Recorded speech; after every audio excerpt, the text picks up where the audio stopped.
Tudo bem, pessoal? Vamos aí agora para uma aula sobre propriedades da matéria. Mas afinal, o que é a matéria? Como eu coloquei aqui para vocês, matéria é tudo aquilo que tem massa e ocupa um lugar no espaço, como por exemplo a madeira, o ferro, o vidro, são exemplos de matéria. Mas quando uma porção delimitada de matéria, quanto a um pedaço, onde nós temos ali uma grande quantidade de átomos, nós teremos ali, portanto, um corpo. Por exemplo, um pedaço de madeira, um pedaço de vidro, um pedaço de plástico. Então, quando nós temos uma porção delimitada de matéria, nós teremos aí, portanto, um corpo. Agora, quando um corpo é usado como um utensílio, um objeto com uma determinada finalidade utilizada pelo ser humano no dia a dia, nós temos aí, portanto, um objeto. Então, aqui nós temos o exemplo, uma cadeira, certo? E outros materiais, e diversos outros materiais no nosso dia a dia, como, por exemplo, um copo, feito de vidro. Se nós tivéssemos apenas um pedaço de vidro, seria um copo, mas como aquele vidro está no formato de um copo, portanto, tem uma finalidade e assim é denominado de objeto. Então, você já deve ter percebido que alguns materiais são mais duros, outros quebram com facilidade, alguns são coloridos, outros não apresentam cores e etc. Então, tais características são denominadas de propriedades da matéria. Vamos começar pelas propriedades gerais. Então, o que são propriedades gerais? São comuns, são as propriedades comuns para todo tipo de matéria e não permite diferenciar uma da outra. Não são elas massa, peso, inércia, elasticidade, compressibilidade, extensão, divisibilidade e impenetrabilidade. Então, são características, são propriedades que, através delas, não é possível diferenciar quando que se trata de um material plástico, quando se trata, por exemplo, de um vidro. Então, são características gerais. Vamos começar aqui pela impenetrabilidade. A impenetrabilidade é a propriedade que os corpos têm de não ocuparem o mesmo lugar no espaço ao mesmo tempo. Então, nós temos aqui um exemplo de uma pessoa realizando aqui um mergulho, certo? Então, perceba que quando você mergulha numa piscina, acaba promovendo, consequentemente, o deslocamento de água. Por quê? Porque o seu corpo e a água que se encontram naquele espaço não vão ocupar o mesmo lugar na mesma unidade de tempo. Então, essa é uma das características comuns gerais da matéria. Outra característica é a extensão. É a propriedade que a matéria tem de ocupar um lugar no espaço, ou seja, toda a matéria ocupa um lugar no espaço que corresponde ao seu volume, certo? O que corresponde ao espaço tridimensional ocupado por um material. Massa, corresponde à quantidade de matéria que forma um corpo. Para medirmos a massa, utilizamos como unidade de medida principal o quilograma. Então, na verdade, medir a quantidade de massa de um corpo, na verdade, estamos realizando uma comparação. Com qual padrão? Com o padrão quilograma. Então, quando eu digo que eu tenho 83 quilos, 83 quilogramas, eu estou dizendo que a massa do meu corpo corresponde a 83 vezes maior que o padrão quilograma.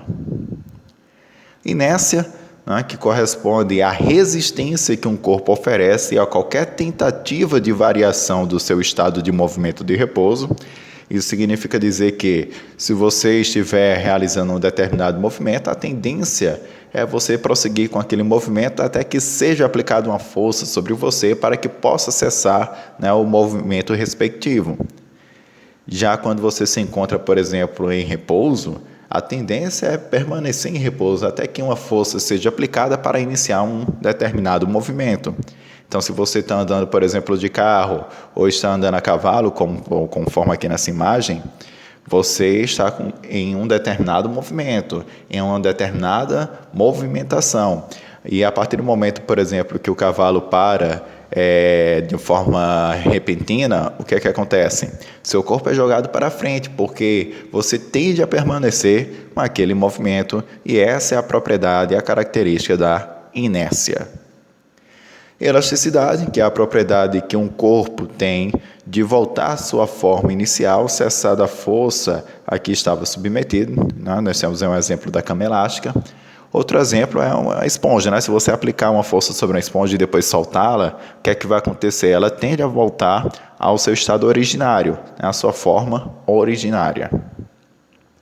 Indestrutibilidade, que é a propriedade que a matéria tem de não poder ser criada nem destruída, apenas transformada. Aqui foi colocado aqui na imagem, não é um exemplo de um processo de combustão, a combustão da madeira. Então, todo o procedimento químico, nós teremos aí, portanto, a transformação da matéria. Ou seja, nós teremos reagentes que estarão se transformando em novas substâncias denominadas produtos. Se você tem, por exemplo, a queima da madeira, a madeira vai ser transformada em cinza, vai ser liberado fumaça, gases no geral, como por exemplo o CO2, pode ser liberado água na forma de vapor também. Então a matéria ela vai ser transformada, certo? Ela não será destruída. Então ela será transformada em novas substâncias a partir deste fenômeno químico. Divisibilidade, uma propriedade bem simples de se compreender. A matéria pode ser dividida em porções cada vez menores. E a menor porção da matéria é a molécula, que ainda conserva as suas propriedades, as suas características. Quando se tratar de uma substância covalente, molecular, você vai ter a molécula. Quando se tratar de uma substância metálica, você vai ter o átomo. Quando se tratar de um composto iônico, você terá aí, portanto, os íons. Então, a menor porção da matéria vai ser aquela unidade básica constituinte, seja molécula, átomo ou compostos ou íons, que constituem uma substância eletrovalente. E peso, como nós já estudamos, corresponde ao produto entre a massa e a força gravitacional. Então, é a força gravitacional entre o corpo e a Terra. Obviamente, se o organismo estiver na Terra, mas se estiver na Lua, você vai ter a ação gravitacional da Lua ou em algum outro planeta onde se localize o determinado corpo. Vamos agora para as propriedades específicas da matéria. As propriedades específicas da matéria são próprias para cada tipo de matéria, certo? Diferenciando-as umas às outras. Então, podem ser classificadas em organolépticas, físicas e químicas. Vamos começar aqui com as propriedades organolépticas, que podem ser percebidas, portanto, através dos órgãos dos sentidos, como, por exemplo, os olhos, nariz, língua. Então, existem substâncias, fenômenos químicos, onde nós misturamos substâncias incolores e acaba produzindo uma substância com a cor, por exemplo, amarelo brilhante, como um dos experimentos que eu fiz, que se encontra no canal News Experiments. Vou colocar o card aqui em cima. Você verá, que vai produzir uma substância amarelo brilhante. O nome desse experimento é chamado chuva de ouro. Nós temos a questão do brilho, o odor, bem como também o sabor. Nós podemos distinguir, por exemplo, quando a substância é ácida, quando apresenta aquele sabor azedo, quando a substância básica apresenta um sabor adstringente. Enfim, nós temos características específicas relacionadas aos sentidos e, por isso, são denominadas de propriedades organolépticas. As propriedades físicas, como ponto de fusão, ponto de ebulição, calor específico, densidade absoluta, maleabilidade, ductibilidade, dureza e tenacidade. Então, são características, propriedades físicas que poderemos distinguir uma substância da outra. Ponto de fusão e ponto de ebulição. Nós sabemos que o ponto de fusão é a transição entre o sólido e o líquido, no processo de, por exemplo, de aquecimento de uma substância, ou do líquido sólido no processo de resfriamento. Já o ponto de ebulição é a mudança, corresponde à temperatura na qual a substância, no processo de aquecimento, passará do estado líquido para o estado de vapor, e no processo de resfriamento, passará do estado de vapor para o estado líquido. Calor específico é a quantidade de calor necessária para aumentar 1 grau Celsius a temperatura de 1 grama de massa de qualquer substância. Então, nós teremos aí que, para o cálculo do calor específico, nós teremos uma formulazinha que nós veremos em físico-química, certo? Que corresponde à quantidade de calor, é igual ao calor específico vezes a massa do corpo vezes a variação de temperatura. Então, através dessa fórmula, é utilizado para o cálculo do calor específico ou de algumas das informações presentes nessa fórmula. Densidade absoluta, ou apenas densidade, nós teremos aí, portanto, a relação, ou quociente entre a massa da substância, né, e o seu respectivo volume. Dureza é determinada pela resistência que a superfície do material oferece ao risco por outro material. Certo? Nós temos aí substâncias duras, extremamente duras, como por exemplo o diamante, que é utilizado para riscar, por exemplo, para cortar vidro, e dentre outros materiais que apresentam, né, esta propriedade. Tenacidade é a resistência que os materiais oferecem ao choque mecânico, ou seja, ao impacto.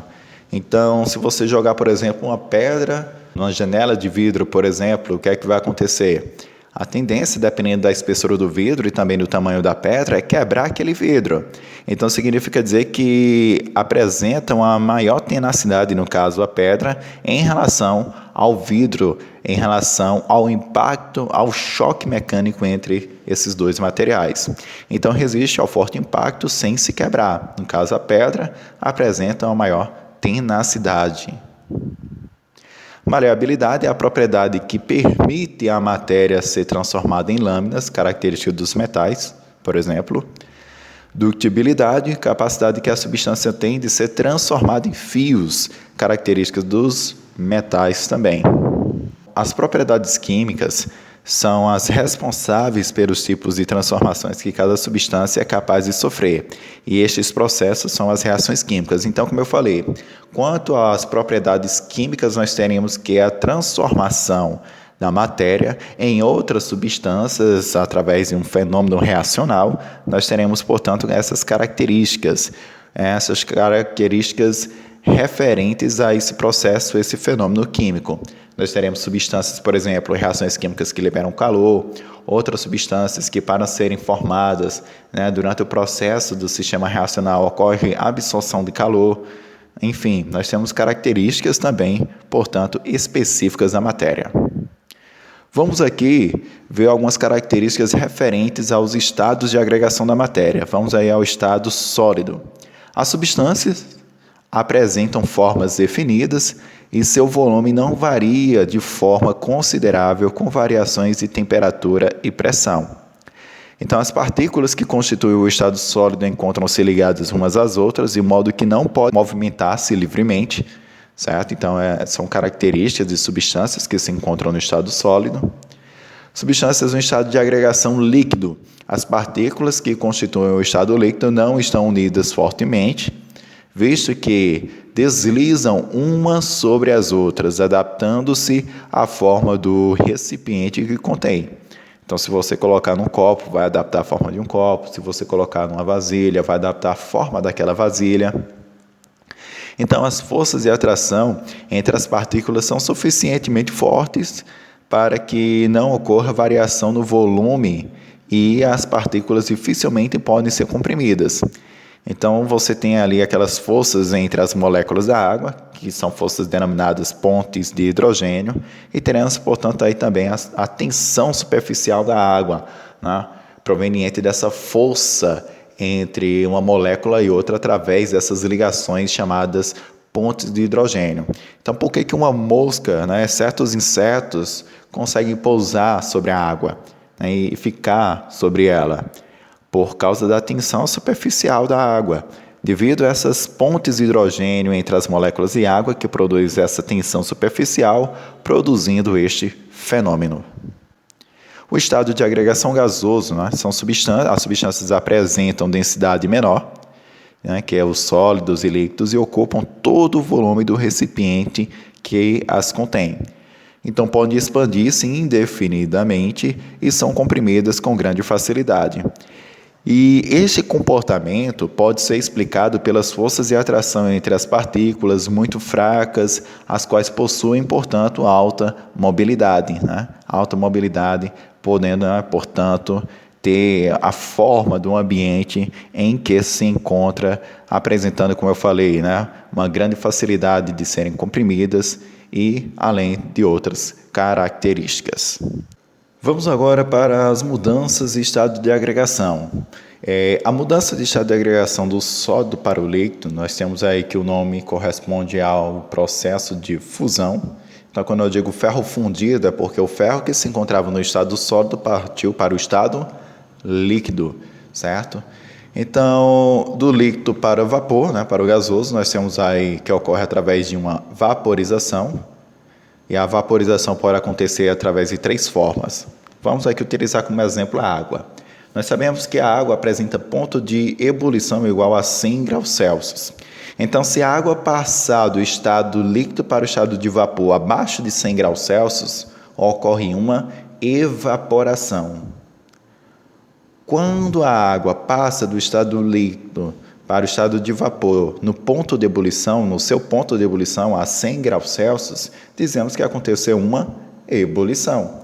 E quando a água passa do estado líquido para o estado de vapor acima do ponto de ebulição, nós temos uma calefação, tudo bem? Então, a vaporização pode acontecer através dessas 3 formas.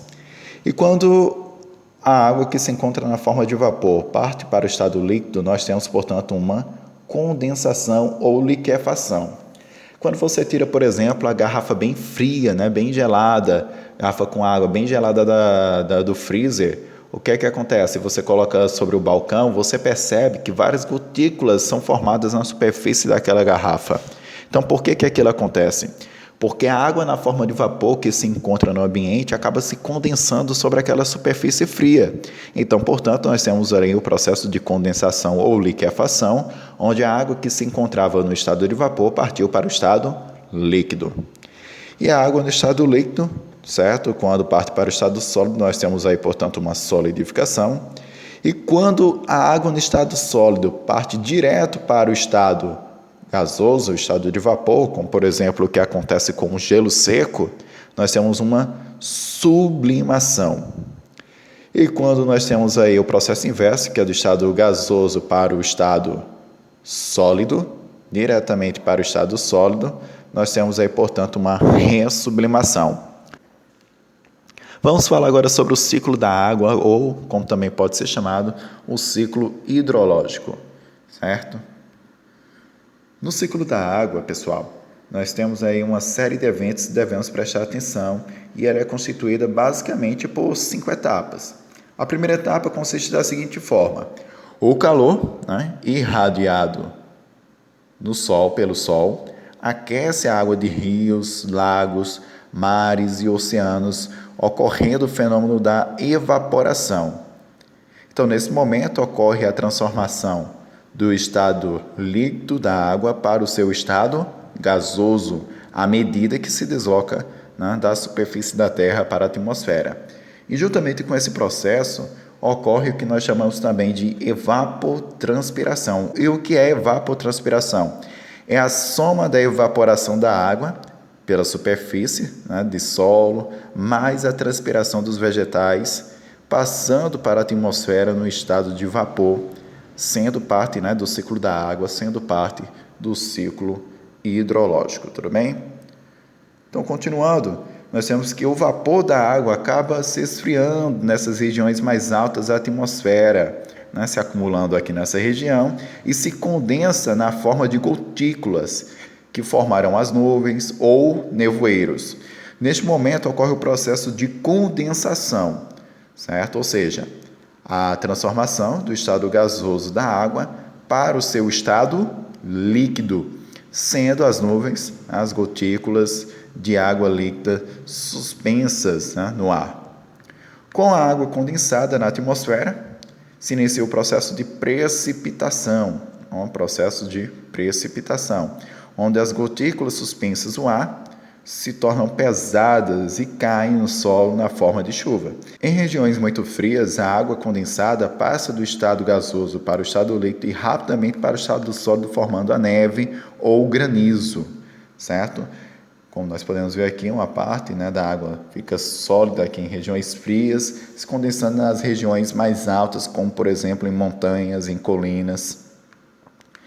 E logo em seguida, quando o vapor da água condensado cai sobre a superfície terrestre, ocorre o processo de infiltração, certo? Ocorre o processo de infiltração, de uma parte dessa água que vai alimentar, como por exemplo, os aquíferos, e quando esses aquíferos, que são as águas subterrâneas, se encontram cheios e acaba acontecendo a descarga desses aquíferos e essa água acaba sendo conduzida para rios, lagos e oceanos.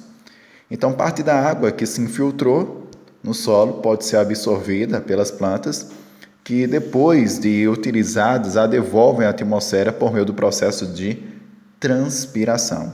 Tudo bem? E voltando assim ao ciclo da água inicialmente, por onde começamos, que foi através do processo de evaporação. Vamos comentar aqui sobre os pontos de fusão e ebulição.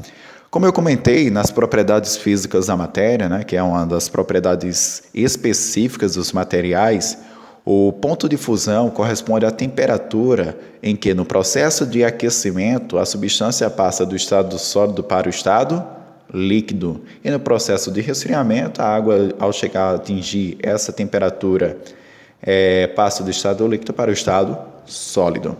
Já no processo de ebulição, utilizando ainda o exemplo da água, nós temos que, ao atingir o ponto de ebulição, no caso da água é 100 graus Celsius, no processo de aquecimento, a água passa do estado líquido para o estado de vapor, e no processo de resfriamento, a água passa do estado de vapor para o estado líquido. Vamos aqui para outras substâncias, como por exemplo o oxigênio. O oxigênio, seu ponto de fusão é de menos 218,4 graus Celsius. Isso significa dizer que, em uma temperatura menor que 218,4 graus Celsius, nós teremos, portanto, aqui a substância no estado sólido. Acima dessa temperatura, nós teremos aqui a substância no estado líquido. Então, nessa transição aqui, nós teremos aqui a substância no estado líquido. Então, acima da temperatura de fusão e abaixo da temperatura de ebulição, a substância se encontrará no estado líquido. E o ponto de ebulição, certo? Corresponde à transição entre líquido gasoso, gasoso líquido. Portanto, abaixo da temperatura de ebulição, no caso do oxigênio, que corresponde a menos 183 graus Celsius, a substância se encontrará aqui o oxigênio em estado líquido. Acima de menos 183 graus Celsius, se encontrará no estado gasoso, na forma de vapor. A amônia, se eu perguntar para vocês, a amônia a menos 80 graus Celsius vai se encontrar em qual estado de agregação? Se colocarmos uma reta numérica, perceberemos que menos 80 graus Celsius corresponde ao valor menor que menos 77,7. Ficaria aqui nesse espaço, certo? Ficaria aqui nessa região. Então, menos 80 graus Celsius, a amônia se encontra no estado sólido. Agora, a menos 11 graus Celsius, a amônia se encontra em qual estado de agregação? Perceba que é maior que o seu ponto de fusão e é maior que o ponto de ebulição. Se é maior que o ponto de ebulição, a amônia a menos 11 graus Celsius ficaria aqui, nessa região. Se traçássemos aqui uma reta numérica, seria um número maior que menos 33,4, menos 11, e, portanto, a amônia se encontraria no estado gasoso. Tudo bem? Qual dessas substâncias, vou fazer uma pergunta, qual dessas substâncias que a 20 graus Celsius se encontra no estado sólido, se encontraria no estado sólido? Então, a 20 graus Celsius, então beleza, 20 graus Celsius aí você vai analisar. 20 graus Celsius, o oxigênio se encontra em qual estado de agregação? Perceba que 20 graus Celsius é maior que menos 183, então ficaria no estado gasoso, o oxigênio. A 20 graus Celsius, a amônia se encontraria também no estado gasoso, porque é maior do que o seu ponto de ebulição. Quando é maior do que o ponto de ebulição, portanto, você vai ter a substância no estado gasoso. A 20 graus Celsius, o metanol se encontra em qual estado de agregação? 20 graus Celsius é maior que menos 97 e é menor que 64,7. Então, ficaria entre esses dois valores. Portanto, se encontraria no estado líquido. A 20 graus Celsius, o metanol se encontraria no estado líquido. A 20 graus Celsius, o acetona se encontraria em qual estado de agregação? 20 graus Celsius é maior que menos 94,6 e é menor que 56,5. Portanto, ficaria na transição entre esses dois valores. Portanto, nós teríamos aí que ficaria no estado de agregação líquido, a acetona. A 20 graus Celsius, o mercúrio ficaria em qual estado de agregação?